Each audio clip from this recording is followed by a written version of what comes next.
በስመ አብ ወወልድ ወመንፈስ ቅዱስ አሐዱ አምላክ አሜን።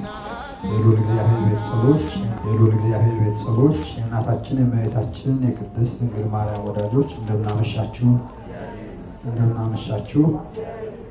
አሜን። በምህረት በቸርነቱ እስከዚህ ሰዓት ያደረሰን የአባቶቻችን አምላክ ልዑል እግዚአብሔር ስሙ የተመሰገነ ይሁን። እግዚአብሔር አምላካችን በመካከላችን ተገኝቶ እንዲያስተምረን እንዲመክረን ቅዱስ ፈቃድ ይሁንልን። እንደምናውቀው በያዝነው አብይ ጾም በአባታችን በቅዱስ ያሬድ አማካኝነት እያንዳንዱ ሳምንታት ስያሜ አላቸው እና ከነዚህ ሳምንታት ምኩራብ ተብሎ በሚጠራው ሳምንት ላይ ነው ያለነው። እስከ ሳምንቱ ፍጻሜ ድረስ እስከሚመጣው ሰንበት ድረስ ያለው በቤተክርስቲያን ምኩራብ ተብሎ ይጠራል። የዚህ ስያሜ መነሻ የዮሐንስ ወንጌል ምዕራፍ 2 ከቁጥር 13 እስከ 25 ድረስ ያለው የመጽሐፍ ቅዱስ ታሪክ ነው። ስለዚህ ምኩራብ በሚል መነሻነት እንማራለን ማለት ነው። እግዚአብሔር አምላካችን እንዲያስተምረን እንዲመክረን ቅዱስ ፈቃዱ ይሁንልን። የአይሁድ ፋሲካም ቀርቦ ነበር። ኢየሱስም ወደ ኢየሩሳሌም ወጣ።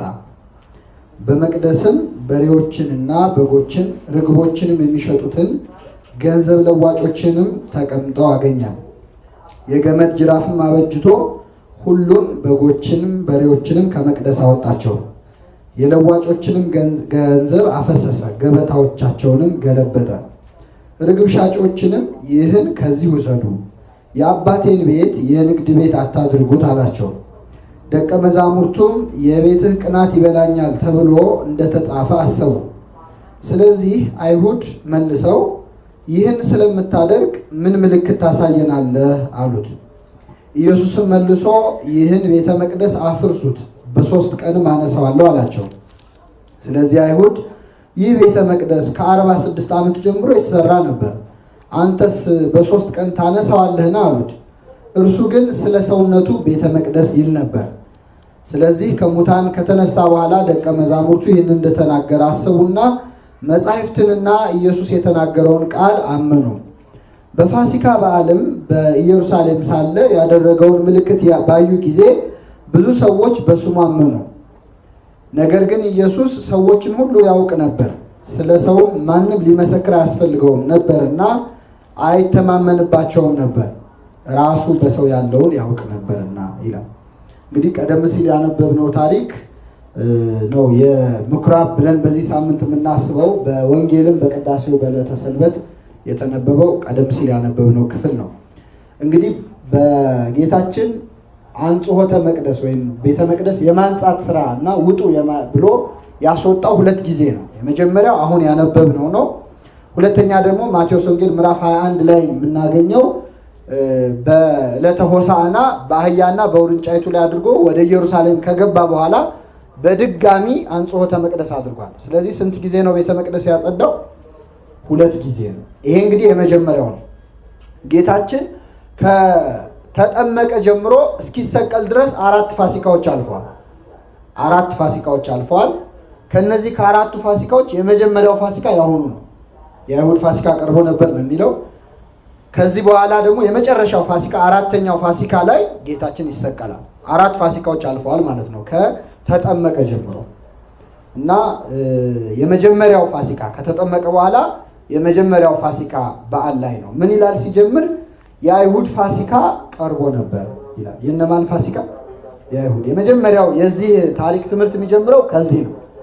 በብሉይ ኪዳን ስለ ፋሲካ በዓል ስናነብ በዓልነቱ የእግዚአብሔር እንደሆነ ነው የሚናገረው መጽሐፍ ቅዱስ። ገና ሲጀመር እንግዲህ ፋሲካ ማለት እስራኤላውያን ከግብፅ ባርነት ነፃ የወጡበት ነው። ያንን የእግዚአብሔር ፋሲካ ብላቸው አክብሩት ተብሎ ተነግሯቸው። ስለዚህ በብሉይ ኪዳን የፋሲካ በዓል ሲከበር ሲጠራ በዓሉ ራሱ የእግዚአብሔር ፋሲካ እየተባለ ነበር የሚጠራው። አሁን ግን የእነማን ፋሲካ ነው? የእነማን? የአይሁድ። እግዚአብሔር በኃጢአት ምክንያት ከህዝቡ ጋር ሲጣላ የራሱን በዓል የህዝቡ በዓል ያደርገዋል። ስለዚህ አስቀድሞ የእግዚአብሔር ፋሲካ ተብሎ ይጠራ የነበረው የከበረው በዓል በእነሱ ኃጢአት ምክንያት የእነማን ፋሲካ ተባለ? የአይሁድ ፋሲካ። እግዚአብሔር በዓልን የሚጸየፍበት ጊዜ አለ። በትንቢተ ኢሳይያስ ምዕራፍ 1 ላይ በዓላችሁን ጠልቼዋለሁ፣ የምታቀርቡልኝ መስዋዕትንም አልፈልግም፣ የዕጣናችሁንም ሽታ ከኔ አርቁ፣ የምታቀርቡትንም ቁርባን አልፈልግም። በትንቢተ አሞጽ ላይ ደግሞ የዝማሬውንም ሁሉ ሲጸየፍ እናገኛለን። የዝማሬህን ጩኸት ከኔ አርቅም አታደንቁረኝ ብሎ ሲናገር እንዲህ ከመባል ይሰው ነበር። እግዚአብሔር በኃጢአት ምክንያት ሲመረርብን የሱን በዓል የኛ በዓል ያደርጋል። ስለዚህ እግዚአብሔርና ሕዝቡ ተራርቀው ስለነበር የአይሁድ ፋሲካ ቀርቦ ነበር ብሎ በአይሁድ ስም ጠራው በዓል። በዚህ በዓል ላይ ኢየሱስ ወደ ኢየሩሳሌም ወጣ። በመቅደስም በሬዎችን፣ በጎችን፣ ርግቦችን የሚሸጡትን ገንዘብ ለዋጮችንም ተቀምጠው አገኘ። በቤተ መቅደስ ውስጥ ንግድ እየተደረገ ነበር። ቤተ መቅደሱን ለንግድ የመረጡት አይሁድ ለምንድን ነው? የመጀመሪያው ቤተ መቅደስ ውስጥ መነገድ ቀረጥ ያስከፍላል። እንኳን የዛኔ እኛም ሀገር አሁን በቤተ ክርስቲያን ቀረጥ አትከፍሉ ማለት። ስለዚህ ከመቅደሱ ተጠቅቶ መነገድ ያዋጣ ነበር። ቦታም አያስፈልጋቸውም፣ የሚከፍሉትም ክፍያ የለም። ስለዚህ ቤተ መቅደስ ውስጥ ንግድ አድርገው ዋናው ጉዳይ ንግድ ሆኖ ነበር። በመጨረሻ ላይ አገልግሎቱ ቀርቶ ነጋዴዎች ሆነው ነበር። የሚያስደንቀው ሁለት አይነት ነው የንግዱ መንገድ። አንደኛው እንስሳት መሸጥ ነው። ሶስት አይነት እንስሳት፣ አንደኛው በሬ መሸጥ፣ ሁለተኛ በግ ወይም ፍየል፣ ሶስተኛ ደግሞ ርግብ። እነዚህ እንስሳት በብሉይ ኪዳን ለእግዚአብሔር መስዋዕት ሆነው የሚቀርቡ ነበር። አንድ ሰው አቅም ካለው በሬ ለእግዚአብሔር ለኃጢአት ስርየት መስዋዕት አድርጎ ያቀርባል። ያ ካልቻለ ደግሞ በግ ያቀርባል። ከዛም ካልቻለ ደግሞ ምን ያቀርባል? ርግብና ዋኖስ ያቀርባል። ጌታችን ከድሆች ወገን ስለነበር በሕፃንነቱ ያቀረበው መስዋዕት ምንድን ነው? ርግብ ነበር። አቅማቸው ከማይችለው ነበር የተመደበው። ስለዚህ በቤተ መቅደስ ውስጥ እነዚህን የመስዋዕት እንስሳት ይሸጡ ነበር። ሁለተኛው ገንዘብ ለዋጮች ነበሩ። ገንዘብ ለዋጮች ማለት የሚመነዝሩ ማለት። እንግዲህ እንደምናውቀው አይሁዳውያን ያልተበተኑበት ሀገር የለም። በስደት ብዙ ሀገር ተበትነው። ስለዚህ በዓል ለማክበር በዓመት አንድ የሚመጡት በምን በዓል ላይ? በፋሲካ በዓል። በፋሲካ በዓል ሲመጡ ደግሞ ሲሰሩ የነበሩባቸው ወይ ሲኖሩ የነበሩባቸው ሀገራትን ገንዘብ ይዘው ይመጣል። ምን ያስፈልጋቸዋል? ምንዛሬ። ስለዚህ ቤተ መቅደሱ ባንክም ሆኖ ነበር ማለት።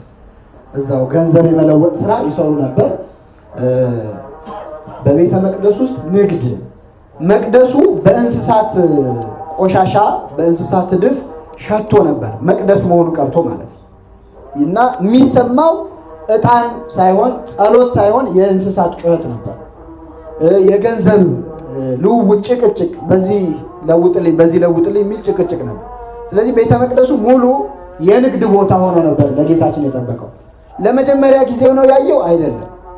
ለመጀመሪያ ጊዜ በ12 ዓመቱ ወደ ቤተ መቅደስ አልመጣም? መጥቷል። የዛን ጊዜ ይሄንን አይቷል አላይ? አይቷል። ግን የዛን ምንም አይነት እርምጃ አልወሰደም። ለምን? በ12 ዓመቱ ጅራፍ አበጅቶ ውጡ ቢል የሚሰማው ይሄንን ሕፃን ብለው ተቀብለው ሊገርፉት ይችላል አይደል? ስለዚህ ጊዜ አለው እግዚአብሔር፣ የሥራ ጊዜ አለው። አይቶ ታግሶ በ12 ዓመቱ ዝም ብሎ አሁን ግን ወደ ቤተ መቅደስ ሲገባ ጅራፍ አበጅቶ ይላል። ሐዋርያቱን ያበጁት እንግዲህ አለቃ እና ጭፍሮች ቢኖሩ ጭፍሮች የሰሩት ለአለቃው ይሰጣል። ስለዚህ ሐዋርያት ያበጁት ጅራፍ ነው። ጌታችን ያንን ይዞ አስወጣ ከቤተ መቅደሱ። በቤተ መቅደስ ውስጥ እንደው ወደ ሌላው ነጥብ ከመሄዳችን በፊት በቤተ መቅደስ ወይም በቤተ ክርስቲያን ንግድ መነገድ እንዴት ነው የሚታየው በሃይማኖት? እንግዲህ እነዚህ ሰዎች እየሸጡ ያሉት መስዋዕትም የሆነውን አይደል እንስሳ ነው እየሸጡ ያሉት ለቤተ መቅደስ አገልግሎት የሚውል ነገር። እኛም ዛሬ እንሸጣለን። ጧፍ አይሸጥም፣ ዕጣን አይሸጥም፣ ዘቢብ አይሸጥም። የሚውለው ለምን አገልግሎት? ለቤተ መቅደስ። ታዲያ አይሁድ ከሰሩት እኛ ምን የተለየ ሰራን? አጥፍተናል ወይ? እግዚአብሔር የተቃወመው መስዋዕቱን ለመስዋዕት የሚሆኑትን ማዘጋጀታቸው አይደለም። በሂደት እነዚህ ሰዎች ጥቅም አይናቸውን ስላሳወረው አገልግሎቱን የሚመዝኑት ራሱ ከነሱ በገዛ ነው። ለምሳሌ አንድ ሰው መስዋዕት ሊያቀርብ ቢመጣ በሬ እየነዳ ከሀገሩ ቢመጣ ያዩትና ያንን በሬ አንድ እንከን ያወጡለታል። ይሄ አይሆንም፣ ለቤተ መቅደስ አይመጥንም። ታዲያ ምን ላድርግ? ከዛ ድረስ መጥቼ ካለ ምንድነው መፍትሄው? ከዚሁ ግዛ። ረጅም መንገድ ነድቶ በሬ ያመጣ ሰው መቼስ በመንገድ ብዛት በሬው ሊደክም ሊከሳ ይችላል። ይሄ የከሳ ነው፣ ሁለቱን በአንድ እንለውጣቸው፣ ወይ ሁለት ፍየል ወይም ሁለት በግ እንስጥና አንዱን በሬ እንቀበል እያሉ ንግድ አድርገውት ነበር። ስለዚህ ለቤተ መቅደስ ይመጥናል ወይስ አይመጥንም ሳይሆን መስዋዕቱን የሚመዝኑት ለነሱ ንግድ ያዋጣል ወይስ አያዋጣም? ጭራሽ ወደ መጨረሻ ላይ ከራሱ መስዋዕት ለማቅረብ ይዞ የሚመጣ ሰው ሲያዩ አይናቸው እንደሚለብስ ነበር። ምክንያቱም እነሱ ይነግዳሉ፣ አይፈለግም ነበር፣ ተቀባይነት አልነበረውም። ሌላው ግልጽ የሌብነት ስራ ደግሞ ይሰሩ ነበር። በትርጓሜ ወንጌል የተቀመጣለ እንግዲህ ሰሌዳ አይታችሁ ከሆነ የብሉይ ኪዳን ካህናት ልብሰ ተክህኖ ላይ በተለይ ሊቀ ካህናቱ የሚያደርገው ደረታቸው ላይ የሚያብረቀርቅ ሰሌዳ አለ፣ የብረት ሰሌዳ። በዛ ላይ የኦሪት ሕግ ይጻፍበት ነው። ያንን ሰሌዳ ሁልጊዜ የሚያደርጉት እነሱ አዲስ ሰሌዳ ነው። ገንዘባቸውን ከስክሰው የሚያብረቀርቀውን ሁሌ ይቀይሩት ነበር። ያንን ልክ ፀሐይ ሲሆን ይቆሙ ነበር አሳቻ ቦታ ላይ እና ያ በጣም ያንጸባርቅ አይን ይጎዳ ነበር እና እንስሳት በተለይ እየተነዱ ሲመጡ ያ ሲያንጸባርቅባቸው ይደነብራሉ። ወደ ቤተ መቅደስ ይገባሉ። ሲገቡ መቅደስ የገባ አይወጣም፣ ጥላሸት የገባ ደግሞ አይነጣም። ስለዚህ ወስደነዋል። ልክ ይሄ እንደ ዱርዬ ስራ ማለት ነው። እኛ ሰፈር የረገጠ ኮቴና እንደሚሉት በቤተ መቅደሱ እንደዚህ አይነት ዝርፊያ ያካሂዱ ነው እና ክርስቶስ የተቃወመው ዋናውን ስራ ትተው ዓላማቸው ንግድ ሆኖ ነበር በስተመጨረሻ የክህነቱን ስራ ትተው። ስለዚህ ገንዘብ ይገኝ እንጂ ምንም አይነት መስዋዕትነት ይከፍሉ ነበር። ምንም አይነት ስርዓት ሊጥሱ ግድ የላቸው ነው። የመቅደሱ ክብርም አይሰማቸው፣ ብቻ ገንዘብ ያስገኝ እንጂ። ይሄ ደግሞ በቤተ ክርስቲያን የንግድ መንፈስ በጣም እያየለ ሲመጣ አባቶቻችን ይላሉ መሸጥ የለመደ እናቱን ያስማማል ይላሉ። ስለዚህ አንድ ሰው በጣም ነጋዴ ከሆነ ሲለምድበት ታቦቱንም አውጥቶ መሸጥ ይጀምራል። ይሸጣል ብሎ የሚያስበውን ቅርሱንም ነዋያተ ቅዱሳቱንም ያገኘነውንም ይሸጣል። ከቻለ ቢያገኘው ደግሞ አምላኩንም ይሸጣል እንደ ይሁዳ አይደል? ስለዚህ ተቃወማቸው፣ ጥቅም አይናቸውን አሳውሮት ስለነበር። እኛ ግን በቤተ ክርስቲያን የተለያየ ገቢ ማሰባሰቢያ ነገሮች ሊሰሩ ይችላሉ። መጠንቀቅ ያለብን ግን በቤተ ክርስቲያን አገልግሎት ለገንዘብ ሳይሆን ገንዘብ ለአገልግሎት ነው የሚውለው። ልዩነት አለው የለው? አገልግሎት ለገንዘብ ነው ወይስ ገንዘብ ለአገልግሎት? ገንዘብ ለአገልግሎት ይውላል። አገልግሎት ግን ለገንዘብ ከዋለ አደጋ አለው ማለት ነው፣ ችግር አለው። ቤተክርስቲያን በምታገኘው ገንዘብ ምዕመናንን ታስተምርበታለች፣ ያላመኑ ታሳምንበታለች፣ ታጠምቅበታለች። ይሄ ጥሩ ነው። በጥምቀቷ ገንዘብ፣ በትምህርቷ ገንዘብ ከሆነ ግን የምትሰበስበው ገንዘብ ለአገልግሎት መሆኑ ቀርቶ አገልግሎቱ ለምን ይሆናል? ለገንዘብ። እዚህ ላይ አደጋ ላይ ነን ማለት ነው። ስለዚህ በቤተክርስቲያን የሚገኘው ማንኛውም ገቢ መዋል ያለበት ገባርነቱ ለመንፈሳዊ አገልግሎት። በዚህ በእውነተኛ አልሰራንም። ገንዘብ በቤተክርስቲያን ይገኛል። ብዙ መቼስ የገንዘብ እጥረት የለብንም። ገንዘብ ስናገኝ ግን ህንፃ እንሰራለን። ህንፃ ሰራን፣ በዛ ህንፃ ገቢ ይገኛል። ሌላ ህንፃ እንሰራለን። ያም ህንፃ ከተሰራ ሌላ ህንፃ ነው የምንሰራው። መንፈሳዊ አገልግሎቱን ትተን ዋናው እየሆነ ይመጣል። ሰይጣን አንዱ የሚሰራው በቤተክርስቲያን የሚሰራው ግፍ ይሄ ነው፣ ተንኮል ይሄ ነው። ምንድነው የሚያደርገው? ቢችል ባናገለግል ደስ ይለዋል። ካገለገልን ደግሞ ምንም የማያመጣ ለምንም የማይጠቅም አገልግሎት እንድናገለግል ያደርግ። ስለዚህ ነጋዴዎች ሆነን ቁጭ እንላለን ማለት ነው። ገንዘቡን ብቻ እያገላበጥን ይሄን ያህል ገቢ ተገኘ እያለን መንፈሳዊ ስራ የማይሰራበትም። ይህ በሰንበት ትምህርት ቤትም ደረጃ አለ። ብዙ ሰንበት ትምህርት ቤቶች ይሄን ያህል ተቀማጭ አለ እያሉ በጣም ይደሰታል። እግዚአብሔር ከተቀማጭ ጉዳይ ነው የለውም። እንዴ ለመንፈሳዊ አገልግሎት ነው መዋል ያለበት። እንደ ውጤት መታየት የለበትም። እንደ ሀብት የኛ ደብር በገቢ የሚያክለው የለም ብሎ አይደለም መኩራት ያለበት። የኛ ደብር በቆራቢ የሚያክለው የለም ቢባል ይሄ ያስደላል አይደለም። እና እዚህ ላይ አንድ ምሳሌ ማንሳት ፈልጋለሁ። በአንድ ወቅት የአንድ ባህታዊ የቫቲካንን የካቶሊኮች ፓትሪያርኬት ይጎበኛል እና ሲጎበኝ በጣም ህንፃው በጣም ያማረ ነው፣ ወርቃማ ነው አብዛኛው እቃው እና የሚያስጎበኙት የካቶሊኮቹ ፓትሪያርክ ናቸው እና ምን ይሉታል? ታያለህ አይደል ቤተክርስቲያን ብርና ወርቅ የለኝም የምትልበት ዘመን አብቅቷል፣ ለዚህ በብቅታለች። ገብቷቸዋል። በሐዋርያት ሥራ ላይ ቅዱስ ዮሐንስና ቅዱስ ጴጥሮስ ወደ ቤተ መቅደስ ሄዱ አብረው በ9 ሰዓት ሊሳለው። ከዚያ በሩ ላይ አንድ ሽባ ነበር። ለመናቸው ሳንቲም ስጡኝ ብሎ። ምን አሉት? ብርና ወርቅ የለም፣ ያለን ይሄ ነው፣ በናዝሬቱ በኢየሱስ ክርስቶስም ተነሳና ምን በል። ሐዋርያት ብርና ወርቅ የላቸው፣ ብርና ወርቅ የላቸው። ስለዚህ እንግዲህ ፓትርያርክ ምን ማለታቸው ነው? በሐዋርያት ዘመን ብር አልነበራትም ቤተክርስቲያን፣ አሁን ግን ብር አላትና ብርና ወርቅ የለኝም የምትልበት ዘመን አብቅቷል አባታችን ቤተክርስቲያን ብለው ይነግሯቸዋልና እኚህ ባህታዊ አስተዋይ ነበሩና ልክ ነው ብርና ወርቅ የለኝም የምትልበት ዘመን አብቅቷል፣ ሽባውንም ተነሳና ተመላለስ የምትልበትም ዘመን አብቅቷል አሉ። ግልጽ ነው አይደለ? መንፈሳዊ ጸጋዋን አሳጥቷታል ገንዘብ ማለት ነው። ገንዘብ ለቤተክርስቲያን አገልግሎት መዋል እንጂ የቤተክርስቲያን አገልግሎት ለገንዘብ መዋል ከጀመረ ገዢ ይሆናል። ለዚህ እኮ ነው ጌታችን ለሁለት ጌቶች መገዛት አትችሉም። ሁለት ጌቶች የተባሉት ማና ማን ናቸው? እግዚአብሔርና ማን? ገንዘብ ጌታ ነው እንዴ? አይደለም። ግን እኛ ጌታ ስላደረግነው ጌታ አለው ራሱ ክርስቶስ። እኛ እንደ ጌታ ስለሆነ ገንዘብን የምናየው ወሳኝ ስላደረግነው ስለ ሾም ነው በልባችን ለሁለት ጌቶች መገዛት አትችሉም ማለት። ስለዚህ ቤተክርስቲያን አገልግሎቷን ለማስተካከል ለማጠናከር ልታውለው ትችላለች። ገባር መሆን አለበት። እንኳን ቤተክርስቲያን በሙዳየ ምጽዋት የምትሰበስበው ገንዘብ ይቅርና የኛ የልጆቿ የምእመናን ገንዘብ ራሱ የማን ገንዘብ? የቤተክርስቲያን ገንዘብ ነው። እንዲህ ነው ማሰብ ያለብን። የኛ ሀብት ንብረት የቤተክርስቲያን ንብረት ነው። ሁላችንም ገንዘባችንን ማዋል ያለብን ለቤተክርስቲያን ጥቅም። መናፍቃን አህዛብ ያላቸውን ገንዘብ በተቻለ አቅም ለሚያምኑበት እምነት ያውሉታል አይደል? ድርጅት ቢከፍቱ የኔ ያህል ፐርሰንቱ ለቸርች ገቢ ይላሉ አይደል? ሙስሊሞቹ ሰው ቢቀጥሩ ክርስቲያን በመቅጠር። ስለዚህ ያለንን የቤታችንን ሀብት ንብረት ሁሉ ለሃይማኖታችን ለቤተክርስቲያናችን ገቢ ማዋል አለብን። አምጥቶ መስጠት ማለት ነው። ሙዳየ ምጽዋት እንኳን ያስፈልግም ነበር። እኛ በዚህ ደረጃ ቤተክርስቲያንን ብንይዝ ሐሳብ መስጫ ሳጥን ይሆን ነበር ሙዳየ ምጽዋት፣ ወይ ደግሞ ጸሎት መቀበያ ስለት መቀበያ ሊሆን ይችላል። ስለዚህ እግዚአብሔር ከንግዱ ጋር አልነበረም። የሰዎቹን ገንዘብ ወዳድነት ነው የተቃወመው። ስለዚህ አስወጡ አለ። በሬዎቹን በጎቹን በዚያ ጅራፍ አስወጣ፣ ከመቅደስ አወጣቸው። ሰው ተማቷል? አልተማታም። አስተውሉ። ስናነበው የለም አንዳንድ ሰው እንደ ወኔ ሲሰማው በቤተክርስቲያን ውጥ ሲያምረው ጌታ እንኳን በጅራፍ እኮ አስወጥቷል ብሎ ሊማታ የሚፈልግ ሰው መታም ይላል የለም። በጎቹን በሬዎቹን አስወጣ ይልና ገንዘቡን አፈሰሰው። እንዴ የሰው ገንዘብ ማፍሰስ ጥሩ ነው አይደለም? ምን ነው እግዚአብሔር ታዲያ የሰው ገንዘብ ያጠፋል? ሰው ቢያመው ለጤናው ሲል ገንዘቡን ያጠፋል አይደል? ገንዘቡን ጤና ላገኝች።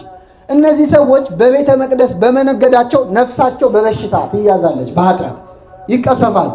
ስለዚህ እነሱ ከሚጠፉ ምናቸው ቢጠፋ ይሻል? አፈሰሰው ነው የሚለው። አቤት በእውነት ይሄ ትልቅ ትምህርት ነው። አምላካችን ለገንዘብ እንዲህ ነው ንቀቱ፣ ማፍሰስ ነው የሱ ስራ። እኛ ብንሆን ሰው ቢጠፋ ይሻላል ገንዘብ ከሚጠፋ ነው አይደል? ይሄን በምሳሌ ማሳየት ይቻላል። ለምሳሌ ከደብር እንኳን ከምናደርገው ሰንበት ትምህርት ቤት ውስጥ ያለነው ሰንበት ትምህርት ቤት ውስጥ ብዙ አገልጋዮች ከቤተክርስቲያን ጠፍተዋል። ጠፍተዋል። እዚህ ጉባኤ እንኳን የቀረ ሰው ይኖራል፣ ወይም ደግሞ ይወጣል። ጭራሽ ሃይማኖቱን የካደ ይኖራል። የለም አለ። ዩኒፎርም ሲጠፋ፣ መቋሚያ ሲጠፋ፣ ጸናጽል ሲጠፋ ስብሰባ እንሰበሰባለን አይደል? ዩኒፎርም እንደው አንድ 20 ዩኒፎርም ቢጠፋ ማን የሰረቀው? ለፖሊስ ጣቢያ ለሰበካ ጉባኤ አይደል? ስብሰባ ኮሚቴ ተቋቁሞ ማን የሰረቀው ይባላል። ለባሹ ግን ስንት ሰው ጠፍቷል? ያን ዩኒፎርም የሚለብሰው ነፍስ ግን ስንት ሰው ጠፍቷል?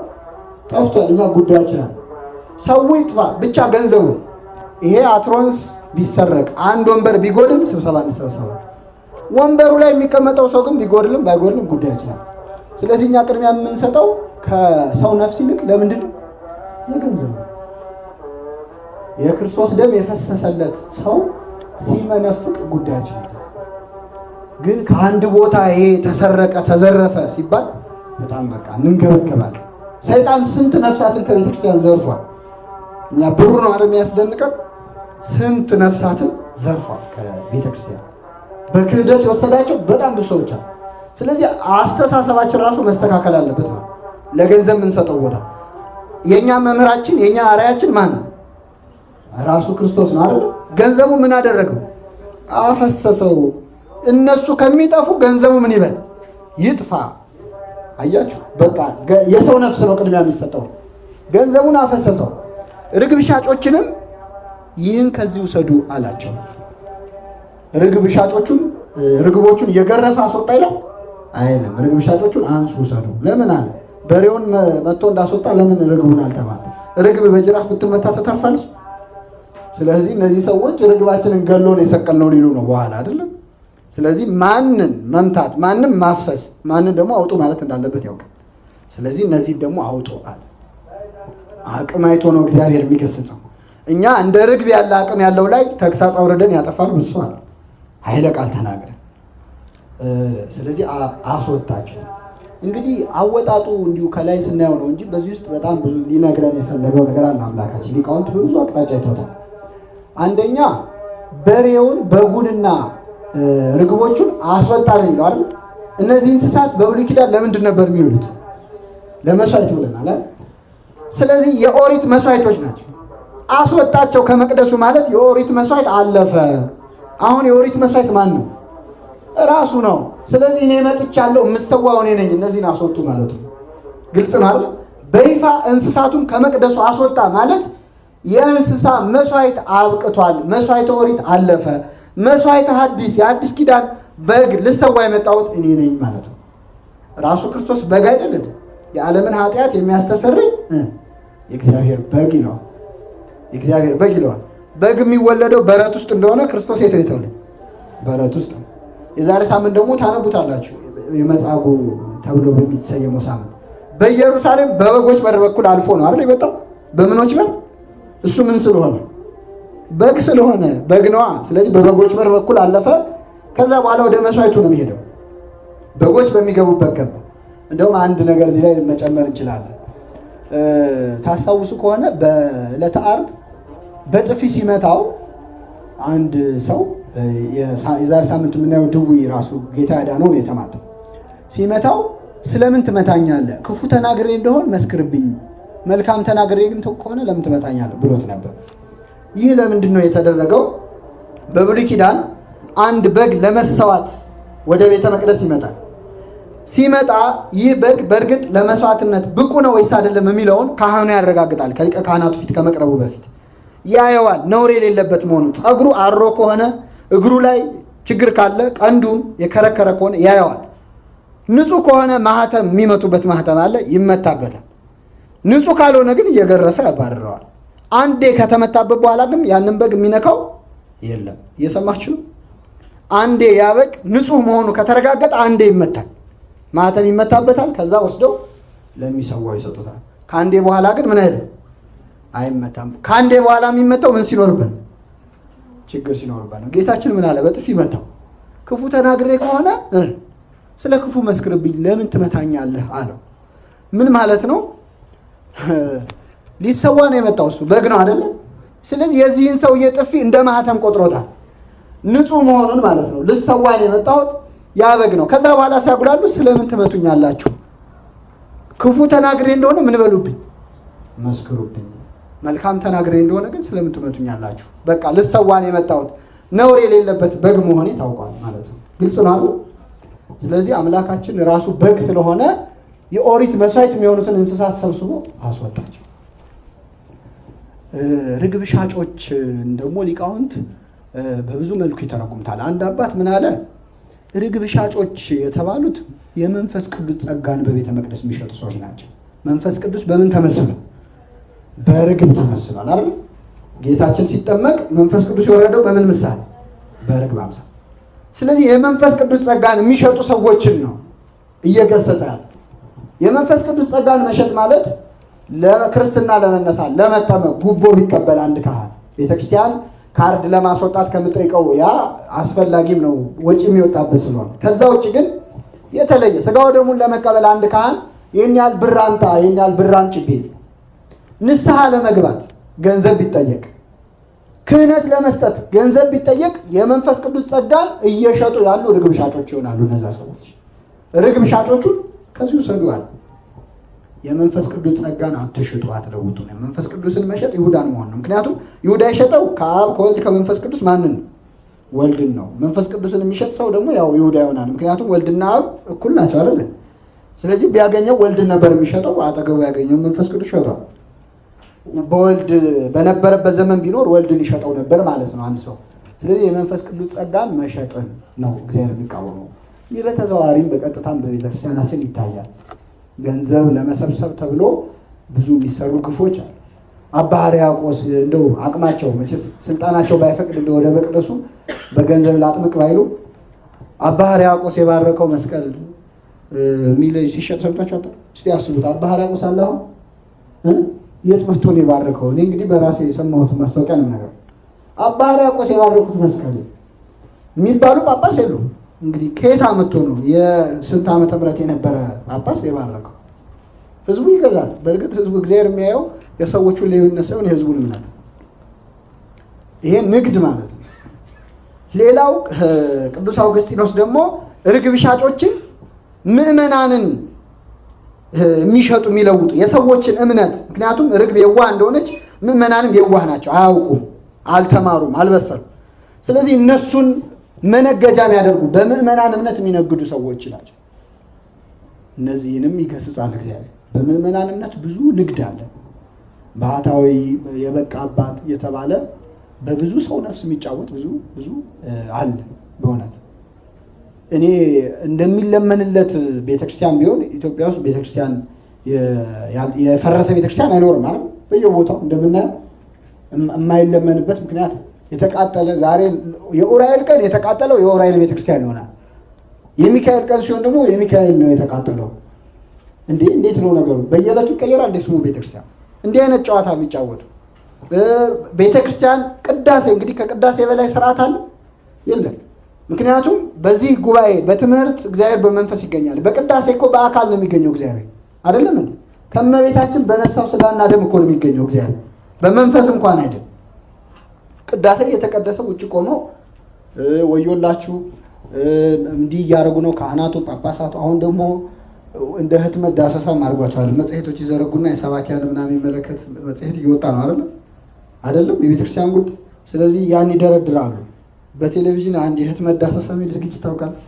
አሁን ባህታውያኑ እንደሱ ጀምሯል። ይሄው በዚህ መጽሔት ላይ ሚዲያ ሪቪው አለ እንደ በቤተክርስቲያን ባህታዊ እንደዚህ ነው እንደሚሰራ። ከዛ እቺ ይባላል ለባትሪ ይባላል። ከባትሪ በላይ የሚገዛ ገንዘብ ይሰበሰብ። ይሄ በየዋሃን ምዕመናን መነገር ነው። በየዋሃን ምዕመናን አባቶቻችን ገንዘብን አጥብቀው ይሸሹት ነበር። ቅዱስ ጴጥሮስ ሲሞን መጥቶ ያ ጠንቋዩ ገንዘብ ልስጥህና እኔም እጄን የጫንኩበት ሰው መንፈስ ቅዱስ እንዲያድርበት እስቲ ፍቀድልኝ አለ። ሊገዛ ማለት ነው ገንዘብ። አንተ ከገንዘብ ጋር አብራችሁ ጥፉ ነው ያለው። የእግዚአብሔርን ጸጋ በገንዘብ ልገዛ ትፈልጋለህ? ከገንዘብ ጋር አብራችሁ ጥፉ ብሎ አስደንግጦታል። አሁን ግን አንልም። ገንዘብ እስካለው ድረስ ብዙ ቦታ ይሰጠዋል። ይሄ በጣም የሚያሳዝን የቤተክርስቲያን ችግር እና ገንዘብ ያለው ሰው ደግሞ ገንዘቡ እዚህ ምድር ላይ ብቻ ነው። በዚህ ምድር ባለጸጎች የሆኑ ይላል ቅዱስ ያዕቆብ። በዚህ ብቻ ቤተክርስቲያን የዚህ ዓለም ናት እንዴ? የዛኛው ዓለም ናት። የዛኛው ዓለም ወኪል የሆነችው ቤተክርስቲያን የዚህን ዓለም ሀብት ማድነቅ የለባትም እና ይሄ ቤተክርስቲያንን ማዋረድ ጭምር። ስለዚህ በምዕመናን ሀብት መነገር ነው። ሌላው በሬን የሚገርማችሁ በሬን አስወጣ የሚለው ደግሞ በሌላ መልኩ ሲታይ ሰዎች በዚያን ዘመን ወደ ቤተ መቅደስ የሚሄዱት እንግዲህ ወደ ቤተ መቅደስ የሚሄደው ከማን ጋር ለመገናኘት? ከእግዚአብሔር ጋር። በዛን ዘመን ግን ቢያንስ 4 ሌላ ምክንያቶች አሉ። ወይ ከእግዚአብሔር ጋር ለመገናኘት ነው፣ ወይ ምንዛሪ ፍለጋ ነው፣ ወይ በግ፣ ወይ በሬ፣ ወይ ርግብ ለመግዛት 4 ምክንያት አለው። ስለዚህ ህዝቡ በሬ በተለይ ድግስም ሲኖርበት ምናምን የሚገዛው ረከስ የሚለው የት ነው? ቤተ መቅደስ ነው። ስለዚህ ወደ ቤተ መቅደስ በሬ ሊገዙ ሄዱ ነበር። ጌታችን አስወጣ። በሬ ሊገዛ የሚሄድን ሰው ሊቃውንት እንዴት አድርገው ፈተውታል? ሰባኪያንን፣ ሰዎችን፣ መምህራንን ብሎ የሚሄድ ሰው፣ ግለሰቦችን የሚከተል ሰው በሬ ሊገዛ የሚሄድ ይመስላል። በሬ የተባሉት መምህራን ናቸው። ግራ ሊገባችሁ ይችላል። በሬ ይባላል የሚያገለግል ሰው፣ ሰባኪ፣ መምህር። ቅዱስ ጳውሎስ ምን አለ? የሚያበራየውን በሬ ምን አትበለው፣ አፉን አትሰራው። የሚያበራየውን በሬ አፉን አትሰራው ማለት በሬ እንግዲህ በሚያበራይ ሰዓት በእግሩ እየረገጠ እህሉን በሚያበራይ ሰዓት አፉን አስሮ እንዲያበራይ ማድረግ ግፍ ነው። ከዛ ትንሽ እየበላ ግን ከሆነ ኃይል ይኖረዋል፣ ስራውን የሚሰራ። ስለዚህ ቅዱስ ጳውሎስ ምን አለ? በሬ እንደዚህ ከሆነ ለበሬ ትእዛዝ የተሰራው እኛ እንደ በሬው ነን እያረስናችሁ ነው ያለ ነው። በወንጌል እርሻ ላይ ምዕመናንን እያረስን ያለን ሰባኪያን መምህራኖቻችሁን አፉን አትሰረው ስለሚል የሚያስፈልገውን ነገር ልታሟሉ ይገባል። እኔ ግን ይህንን ብዬ እንኳን ገንዘብ ስጡኝ አላልኩም፣ ድንኳን እየሰፋው እየኖርኩ ነው ያለው ቅዱስ ጳውሎስ። ለራሱን ጥቅም አይደለም ይሄን የተናገረው፣ ለሌሎች ግን መንገድ ከፈተ። ራሱ ሰባኪው የሚያበራየውን በሬ አፉን አትሰረው ብሎ መናገር የለበትም። እየሰማችሁ ሰባኪው ራሱ የሚያበራየውን በሬ አፉን አትሰረው ይላል። ስለዚህ ሊሰጠን ይገባል አበል ምናምን ቢል ይሄ ያሳፍራል። ምክንያቱም የሚያበራየው በሬ ነው እንደ አፌን አትሰሩት ብሎ ቢጠይቀው በሬው ነው እንደ ቢጠይቀው አይደለም። ሰዎቹ አስበው አይ እያበራየ ነው ይደክመዋል እየበላ ያበራይ እንጂ ብለው አፉን ይገልጡታል እንጂ በሬው እያበራየው ነውና አፌን አትሰሩት አይልም። በሬ ስለሆነ ሰባኪው ማገልጋዩም እንዴ ገንዘብ ይሰጠን እንጂ እንዲደረግልን እንጂ ከሱ አፍ መውጣት የለበትም። የሚያሳርሱት ሰዎች ግን አስበው እንደዛ ማድረግ አለባቸው። ግልጽ ነው አይደል? ስለዚህ በበሬ የተመሰሉት መምህራን ናቸው። በሬን ለመግዛት መሄድ ማለት ግለሰቦችን ተከትሎ መሄድ ተደርጎ ይተረጎማል። ይህንንም አስወጣ። በዚህን ጊዜ ይላል ጌታችን በቤተ መቅደሱ የማንጻት ስራ ሲሰራ ምን አለ? ይህን ከዚህ ውሰዱ፣ የአባቴን ቤት የንግድ ቤት አታድርጉት። የአባቴን ቤት አለ። በሌላ ቦታ ስናነብ ቤቴ ይላል ደግሞ የጸሎት ቤት ትባላለች ይላል። አሁን ደግሞ የማን ቤት አለው? ስለዚህ ቤተ ክርስቲያን ወይም ቤተ መቅደስ የሥላሴ ቤት ናት። የአብም የወልድም የመንፈስ ቅዱስ አንድ ይሄ። ሁለተኛ የአባቴ ቤት ነው እንጂ ያለው የአባታችን ቤት አላለም። አይለያይም። የአባቴ ቤት ነው እንጂ የአባታችን ቤት ያላለው ለሱ የባህሪ አባቱ ነው፣ ለኛ የምን አባታችን? የጸጋ አባታችን ነው። ስለዚህ የአባቴ ቤት ብሎ ተናገረ። ይሄ ሌላው የሚደንቀን ነገር የብሉይ ኪዳኑን መቅደስ የአባቴ ቤት ብሎ አክብሮታል። አይ አልፎበታል፣ ብሉይ ነው ብሎ አላቃለለው። ስለዚህ ምንም ቢሆን መቅደስን ማክበር ይገባል አይገባም? ሰዎች የአዲስ ኪዳኑን መቅደስ የሚዳፈራሉ፣ ግን የብሉይንም ቢሆን አልፎበታል እንዲህ ነው ብሎ የብሉይ ንዋያተ ቅዱሳት ናቸው የሚባሉትን ማቃለል አይገባም። ምክንያቱም በዚያ መቅደስ የማን መንፈስ ስለነበር። ስለዚህ አባቴ ቤት ብሎ አከበረው። የጸሎት ቤት ይባላል ብሏል በሌላ ቦታ። እዚህ ላይ የአባቴን ቤት የንግድ ቤት አታድርጉት አላቸው። ደቀ መዛሙርቱም የቤት ቅናት ይበላኛል ተብሎ እንደተጻፈ አስቡ። የቤት ቅናት ይበላኛል፣ የሚሰድቡ ስድብ በላዬ ወደቀ፣ ነፍሴን በጾም አስመረርኳት፣ መዝሙረ ዳዊት ላይ የተጻፈው። ይህ ትንቢት የሚናገረው ወልድ ነው፣ የሚናገረው ደግሞ ለአብ ነው። ንግግሩ የወልድ ነው፣ ተናጋሪው ወልድ ነው፣ ለአብ ነው የሚናገረው። የቤትህ ቅናት የመቅደስ ክብር በላችኝ፣ አቃጠለችኝ። የሚሰድቡ ስድብ በላይ ወደቀ። አንተን በምድረ በዳ መና አውርደህ ስትመግባቸው እግዚአብሔር በምድረ በዳ መና መመገብ ይችላል እንዴ ብለው አስቆጥተው ነበር። እኔ በተራዬ ሥጋዬን ደሜን ብሉ ብዬ የምሰጣቸው የሰደቡ ስድብ በእኔም ላይ ምን አለ? ወደቀ። እኔንም ናቁኝ፣ አቃለሉኝ። እንዴት የእሱን ሥጋ ልንበላ እንችላለን አሉኝ። አንተን በምድረ በዳ እንዳስቆጡ፣ አንተን ጣዖት አምልከው እንዳስቆጡ እኔን ደግሞ ብዔልዜቡል ነው ጋኔል አለበት ብለው ሰደቡኝ። የሰደቡ ስድብ በማን ላይ ወደቀ? በእኔ ላይ ወደቀ። ስለዚህ ነፍሴን በጾም ምን አልኳት? አስመረርኳት። ሁለተኛው የቤት ቅናት ይበላኛል የሚለው የጌታን ሞት ያሳያል። ይበላኛል ለምሳሌ መብላት፣ ለምሳሌ አንድ ሰው መኪና በላው ስንል ምን ማለታቸው? መኪናው ቆርጥሞ በላው ማለት አይደል? መኪና በላው ማለት መኪና ገጭቶ ምን አደረገ? ገደለው። እሳት በላው ስንል ምን አደረገው? እሳቱ አቃጥሎ ገደለው ማለት። ስለዚህ በላው ማለት ገደለው ማለት። የቤት ቅናት ይበላኛል ሲል ሁለተኛው አይሁድ ቤት ውስጥ ሆነው በእኔ ላይ የቀኑት ቅናታቸው፣ ክፋታቸው ለሞት አበቃችኝ፣ በላችኝ፣ ገደለችኝ። ግልጽ ነው አይደል? የአይሁድ ክፋትና ቅናት እኔን ለሞት አደረሰኝ ማለት ነው። የቤት ቅናት በላኝ ያለው ይህንን አባታችን አባ ጊዮርጊስ ዘጋስጫ በአርጋኖን በተባለ መጽሐፉ ለእመቤታችን ተርጉሞታል። ለክርስቶስ ከቤት ሁሉ የ9 ወር ቤቱ ማነበረች። ስለዚህ የቤትህ ቅናት በላችኝ፣ የእናትህ ነገር የእሷ ስም ሲነሳ በላኝ፣ አቃጠለኝ። የሚሰድቡ ስድብ በላይ ወደቀ። እሷን መስደብ አንተን መስደብ ነውና እናትህን ሲያቃልሉ እኔም ተሰደብኩ፣ ተሰማኝ።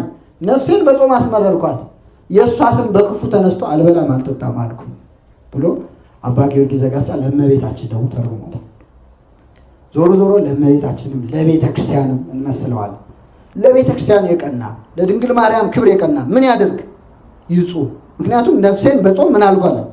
አስመረርኳን። አንዳንድ ሰዎች የቤት ቅናት ይበላኛል ይላል እኮ ብለው ቆመጥ ይዘው ይነሳሉ። ድንጋይ ይዘው አይልም። የቤት ቅናት ይበላኛል፣ የሰደቡ ስድብ በላይ ወደቀ። ሲሰድቡን መታገስ አለብን። እግዚአብሔር ሲሰደብ፣ ቤቱ ስትነቀፍ፣ ቤተክርስቲያን ስትነቀፍ፣ እመቤታችን ስትነቀፍ እኛም ይሰማል። የሰደቧት ስድብ በእኛ ላይ ይውደቅ። ከዚያስ ምን እናድርግ? ነፍሳችንን በጾም እናስመረራት፣ እንጹም። ይሄ ነው እንጂ ሌላ ቁጣ አይደለም። ይህንን ያሰቡት እነማን ናቸው? እንዲህ ተብሎ እንደተጻፈ አሰቡ። እነማን? ሐዋርያት። ልብ አድርጉ። አይሁድ ግን ይህን ስለምታደርግ ምን ምልክት አሳየናል አሉት። ከአይሁድና ከሐዋርያት መጽሐፍ አዋቂ ማን ነው? አይሁድ ናቸው አይደል? ማስታወስ ከነበረባቸው ይህንን ቃል የሚያውቁት እነማን ነበሩ? አይሁድ ነበሩ። አይሁድ የረሱትን ወንጌል ማን ነው መጽሐፍ ሐዋርያት አሳ አጥማጆቹ አስታወሱት። እንዲህ ተብሏል ለካ። አሁን እኮ የተቸገርነው እኛ እናውቃለን የተባልነው የረሳነውን ምዕመናን እያስታወሱን ሳይገባሉ እኛ ሌላ ንግግር መጡና አይሁድ ምን አሉ? ይህን ስለምታደርግ ምን ምልክት አሳየናለህ? ምን ስልጣን በመባይተ ምኑ ትገብር ዘንድ በማን ስልጣን ታደርጋለህ? ምን እስቲ ምን ተአምር ታሳያለህ? አይሁድ ብልጦች ናቸው። ለምን ገርፈህ ታስወጣለህ ቢሉት ምን እንደሚመልስ ያውቃሉ አይደል? እንዴት ቤተ መቅደሱ እንዲህ መሆን ነበረበት ይላል። ስለዚህ አያስኬድም። ጥያቄውን የአሰራር ጥያቄ ያደረጉት ግልጽ ነው።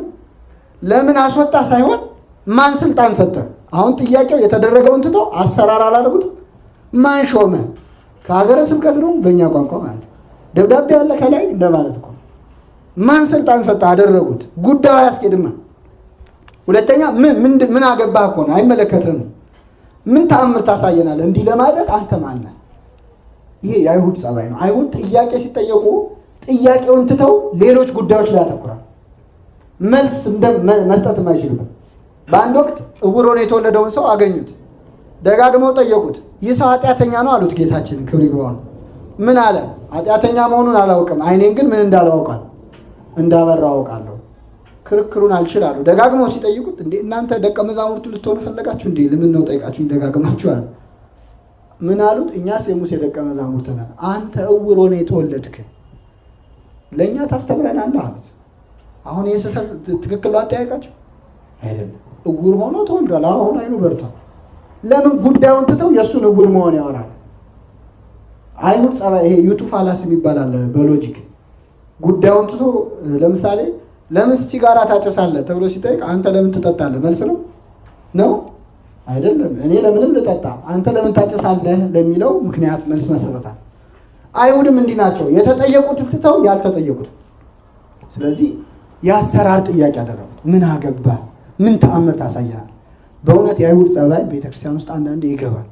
ሰዎች መጥተው ይሄ ነገር ለምን አይስተካከልም ሲባል ለመሆኑ ኮርስ ተምራለህ አንተ ስንተኛ ዙር ነህ? ምን አገባ አንተ አርፈህ ተቀመጥ መማር። እንዲህ ማለት አይሁድ መሆን። ጥሩ ሀሳብ ከማንስ ቢመጣ መቀበል የለብንም አለብን ወይስ ተአምር መስራት አለበት? ሰው ሁሉ ሀሳቡን እንድንሰጠው ገብቶች ሀሳቡን እንድንሰማው የሆነ ተአምር ማሳየት አለበት። ይሄ የአይሁድ ጸባይ ነው። ምን ምልክት ታሳያለህ አሉ። እንዴ ቤተ መቅደስ ውስጥ ያለ ችግር ለመፍታት ሁሉም ሰው ተአምር ሰሪ መሆን አለበት? መብረቅ በአንድ እጁ ፀሐይ በአንድ እጁ ጨረቃ ካልያዘ ሰው አንሰማው። ይሄ ስህተት ነው። ይሄ አይሁድ ናቸው እንዲህ የሚሉት። እስቲ ያሳየን ምን ምልክት አሉት። ምልክት ሳያሳይ መስማት ይገባቸው። ስለዚህ ሰዎች ጻድቅ መሆን የለባቸውም እኛ እንድናዳምጣቸው ሀሳባቸው እንድንቀበል። ደግሞ እግዚአብሔር በእውነት ጥበቡን የሚያሳድረው በጣም ትንሽ በምንላቸው ሰዎች ነው፣ ልንሰማቸው በማንፈቅደው። በአሰራሩ አንጻር ስናየው ዋጋ የሌለው የእነሱ ሀሳብ ድምፅ የማይሰጥ ድምፅ ቢሰጡ ዋጋ የሌላቸው ሰዎች እነሱ ጋር ያደርገዋል እግዚአብሔር ጥበቡን ቸርነቱ። ይሄ ካህናቱን ትቶ እነ ዳንኤል ላይ ነው አይደለ መንፈሱ ሲወርድ የነበረው። ሶስናን ያዳናት በዚህ መንገድ። ዳንኤል መጥቶ ቆይ አንዴ ፍቀዱልኝ ሲል አንተ ደብዳቤ ያለው ወይ ማን ፈቀደልህ ቢሉት እኮ ሶስና ትወቀር ነበር አይደል? ግን ተቀበሉት እግዚአብሔርም ስለረዳ። ዳዊት ነበር እንደ ጎልያድን ለማሸነፍ ወታደር ነው ዳዊት። ምንድነው ሙያው? እረኛ ነው። አንተ መጀመሪያ ጦር ስልጠና ሄደህ ሰልጥነህ ነው መዋጋት ያለብህ ቢሉት ኖሮ ጎልያድ ህዝቡን ይጨርሰው ነበር። ስለዚህ አመጡት። ስምዖን ጫማ ሰፊው የአልሙካታም የሚባለውን ተራራ አፍልሷል በጸሎቱ። ካህን ነው ዲያቆን ነው አይደል? ምንም ስልጣን የለውም፣ አይመለከተው። እግዚአብሔር አንዳንዴ ቦታ በማንሰጣቸው ሰዎች ላይ መንፈሱን ሊያሳድር ይችላል። ጆሮ ካለን ማለት መምራት ማለት ደግሞ መስማት ማለት ነው፣ ሌላ ነገር የለም። እና እኛ ግን ማማከርም አንፈልግም ሌሎች ሰዎች ጋር እግዚአብሔር ከኛ ጋር ይማከራል እኮ አይገርም? እግዚአብሔር እኛን ማማከር አለበት። አሁን በእውኑ ለባሪያዬ ለአብርሃም ሳልነግር አደርጋለሁ የማደርገውን ሰውራለሁ ይላል። በእውኑ ጌታ እግዚአብሔር ለወዳጆቹ ለነቢያት ካልነገረ በቀር አንዳች አያደርግም ይላል። ለእነማን ካልነገር ይከለክሉታል እንዴ? ምን አስፈራው? ፈርቶ እኮ አይደለም፣ ትሁት ሆኖ ነው። ከአፈር ከትቢያ ጋር ይመካከራል እግዚአብሔር። ታዲያ እኛ ምንድነው ማናማክረው? ትንሽ ጭንቅ ሳንል ማለት። ስለዚህ አይሁድ አንተ ምን አገባ፣ ምን ታምር ታሳየናለህ አሉት። ምን አለ ጌታችን? ይህን ቤተ መቅደስ አፍርሱት፣ በ3 ቀንም አነሳዋለሁ። ይህ ጥያቄ ጌታችን ከተከሰሰባቸው ጥያቄዎች አንዱ ነው አይደል? ለመስቀል ከበቃበት ምክንያት አንዱ ቤተ መቅደስ አፍርሼ እሰራለሁ ብሏል ነው አይደል? ልክ ነው እንዴ? ክሱ ይሄው ብሏል። ቤተ መቅደስ አፍርሼ እሰራለሁ ብሏል የሚለው ክስ ልክ ነው ማለት ነው አይደለም? እንዴት ቤተ መቅደስ አፍርሼ እሰራለሁ አላለ? ምንድነው የሚለው?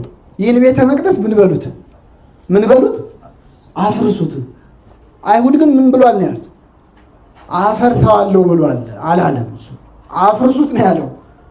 አፍርሱት ነው ያለው። ካፈረሳችሁ ሰራዋለሁ ነው እንጂ ያለው አፈርሰዋለሁ አላለም። እነሱ ግን በሚፈልጉ መንገድ መቅደስ አፍርሼ እሰራለሁ ብሏል ብለው ለክስ ተነሱ። ምን አገናኘው? ጥያቄውና መልሱ የጠየቁት ምንድን ነው? ምን ምልክት ታሳየናለህ ነው አይደል? ምን ተአምር ታሳየናለህ? ይህን ለማድረግ ስልጣን እንዳለ እስቲ ለስልጣን ማሳያ አንድ ተአምር አሳየናል። መቅደሱን አፍርሱት እሰራዋለሁ አለ። መቅደስ ያለው ምኑን ነው? ሰውነቱን። ግደሉኝ እነሳለሁ። የምነሳው በማን ስልጣን? የዛኔ ስልጣኔን አሳያቸዋለሁ ማለት ነው። ግልጽ ነው አይደል? በስልጣኑ እንደሚነሳ ነው ክርስቶስ የተናገረ።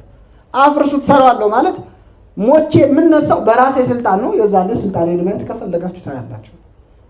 አፍርሱት እሰራዋለሁ አለ።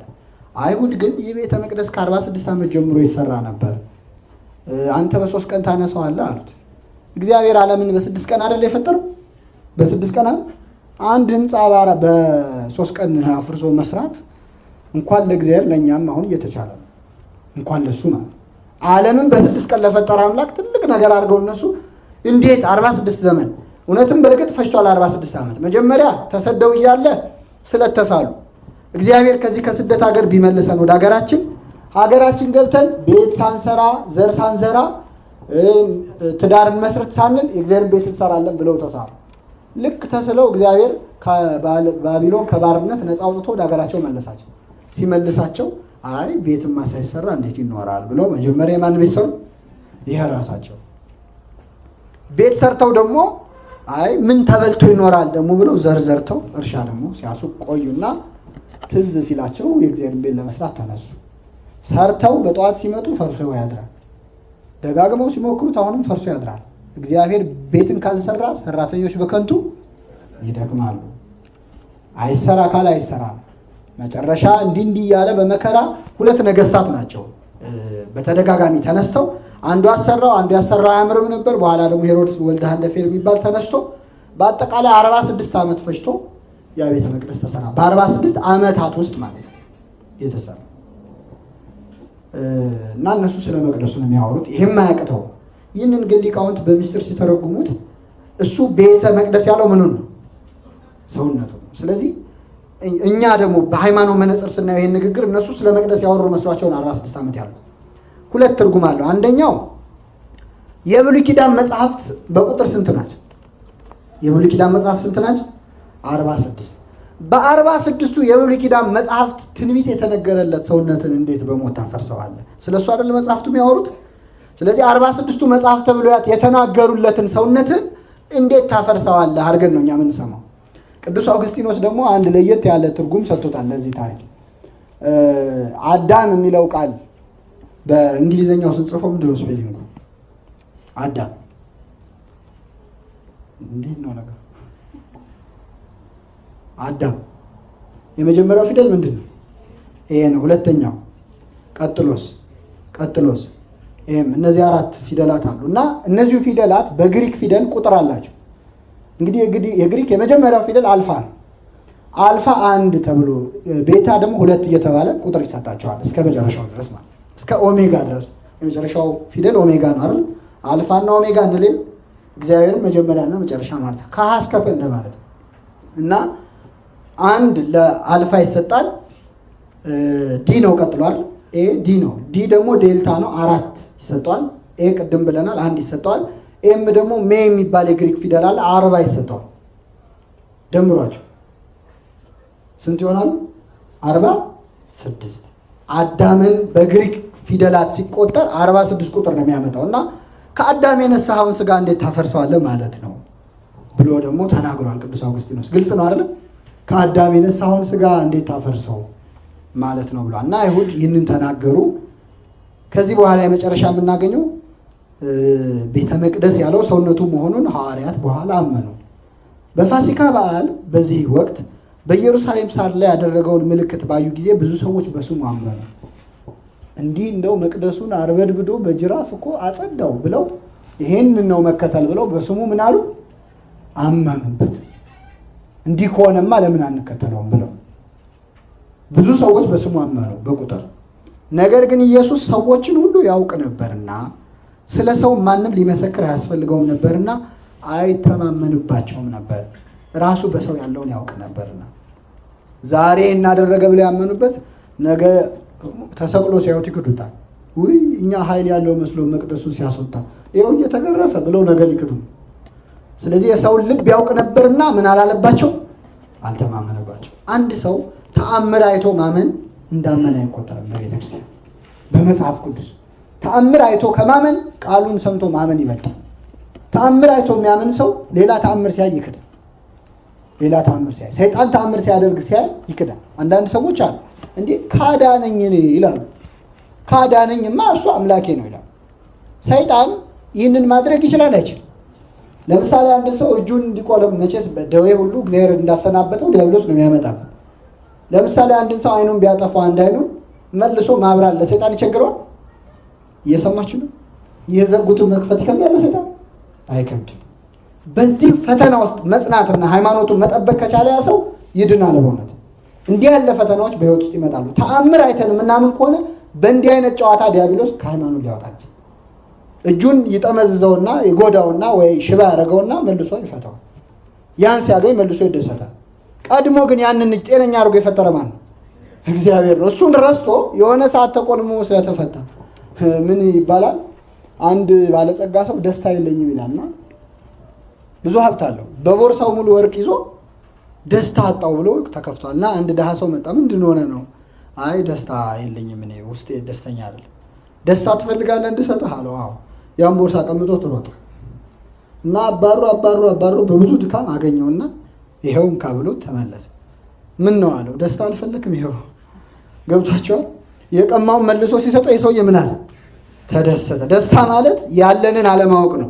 ስለዚህ ለጊዜው ነጠቀውና ይሄው መልሶ ይሁን ካደስታ ብሎ ሰጠው። ዲያብሎስም ለጊዜው እንዲህ የሆነውን መልሶ ሲለቅልን አዳነኝ ፈጠረኝ እንላለን። ግን እንዲህና እንዲህ የሆነውን እጅ የፈጠረው ግን ማን ነው? እግዚአብሔር። ስለዚህ ተአምር አይቶ ማመን ሃይማኖት አይደለም።